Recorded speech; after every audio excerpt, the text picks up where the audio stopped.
Fighting erupts in Niger. Soldiers killed amid concerns over coup. ECOWAS military and ECOWAS military intervention. Can you imagine? So, are they saying that confusion is in Niger now? Fight has started. Division has started. So this is going to be a bad signal to the coup junta and sustenance of power by them. This is a very serious one. If there's already fighting among themselves, soldiers have been killed. I think a lot about 6 soldiers have been killed in Niger Republic amid concerns over coup and over ECOWAS military intervention in Niger. Authorities reported that there was a clash on Sunday in the western part of Niger, resulting in the death of 6 Niger soldiers and 10 individuals described as terrorists. The attack occurred near the town of Sanam, where suspected jihadists on motorcycles ambushed the troops. This area, located in the TR0 ağBLE tri-border region, where Niger shares border with Mali and Burkina Faso, has been a hotspot for jihadist attack. Notably, this incident follows a similar attack on August 9, which resulted in the killing of 5 soldiers in the same region. This series of events had occurred under the military regime that assumed power following the ousting of President Mohamed Bazoum on July 26, 2023. The leader of the coup, General Abdurrahman Chani, has cited the deteriorating security situation in the country as a justification for overthrowing Bazoum's presidency. We have an experienced team of, so that is exactly what they're saying here. So I'm sure this is what Nigeria is, or other West African countries in the name of ECOWAS or AU or even Western world are going to do, sponsoring terrorism from all corners to make the country ungovernable for the military junta. I will not be surprised if that begins to happen. So what I'm saying here is that this section, boundary between Niger Republic and Burkina Faso and Mali, is the area that is a hotspot where jihadists come there to attack people. So this is the second time they're having clash with the military. The first one, they killed some soldiers. The second one, they also killed about 6 soldiers, and tension continues to grow within that boundary. But I'll be surprised if military, because Burkina Faso and Mali are under military rule, and now Niger is under military rule, so there should be a way to deal with those terrorists that are operating along that boundary line and make sure they exterminate them. That is the truth. We can't have military rule and terrorists is surviving. So who is deceiving who? So they really need to take the bull by the horn, do the needful within that border to ensure that terrorism is stopped, because that will be the loophole. That will be the point that ECOWAS, AU, and some other Western world powers will use to infiltrate into Niger and cause problem, instability for the military junta in Niger Republic. So they really need to open their eyes. They really need to see what is happening, and they really need to set up themselves to manage all of that, because what is going to happen is that they will play a kind of politics that will cause division within the Nigerians, within their military, and then they begin to sabotage themselves, kill and divide. That is what I see that is going to happen in Niger Republic any moment from now.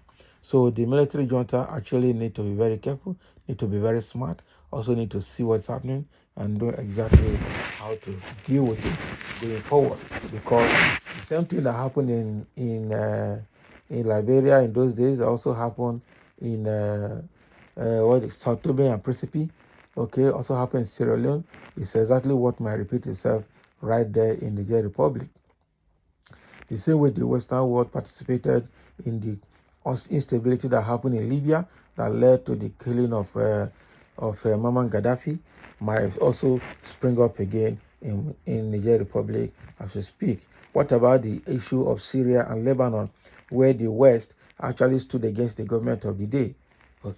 So it means that whatever the West do is to protect their interests. So what are they going to do this time? They will still sponsor some saboteurs within the country that will stage another internal fight and then cause another internal war among themselves. And once that division starts, then that will be the beginning of failure of the military junta in power. Quite unfortunate. So there is confusion now in Niger, as there seems to be rebellious group trying to overturn the military junta. Somebody said this is just the beginning of terrorist activities against the junta. I know, and they are going to be really sponsored, possibly sponsored by high Western powers, possibly sponsored by EU and probably ECOWAS powers, okay? Because they will do everything to infiltrate the government of the junta and make sure they make the country ungovernable and make it unstable, and then would ride on instability to host the junta out and bring back the democratically elected government if he was actually elected. So that is the state of the nation in Niger Republic, and it's a very difficult one that Niger is beginning to face. Of course, the military junta should expect that. You can't just take a coup and then begin to cruise in stability. There must be a period of unstable, there must be a period of confusion, there must be a period of disagreement before everything, lines up to make the country stable.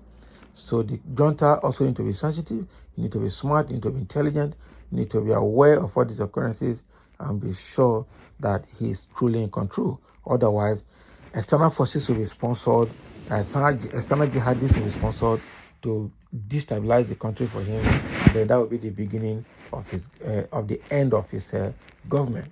Because just like we have saboteurs in Nigeria, we also have a lot of saboteurs there that can be bought over, and then they go and cause instability. Just like the same military junta themselves, were actually the military orderlies of the president that actually took him to his house arrest, took hostage of him, and declared themselves the new administrators or the new government of Niger. So what goes around comes around. They really need to be smart, intelligent, steadfast in their plans. Otherwise, they will be pushed apart by the government of neighboring countries, just like we are seeing now. Okay, I know that attack at that border is not ordinary. It's a way of trying to infiltrate Niger Republic using terrorism, because they accused France of breaking their airspace closure and freed almost 16 terrorists that were initially arrested and locked up. So what that means is that the Western world, in fact, a lot of interest groups in Niger will definitely sponsor rebels to fight against the junta and possibly unseat him to be able to take over the country. That would be a very bad news. So we really need to be careful with Niger, because the trouble there might escalate into neighboring countries like that same Burkina Faso, that same Mali, and even Nigeria. We really need to be very, very careful, because if anything happens in Niger, it definitely affect all of us. So thank you for listening, and let's have your comment with the latest that is happening in Niger Republic.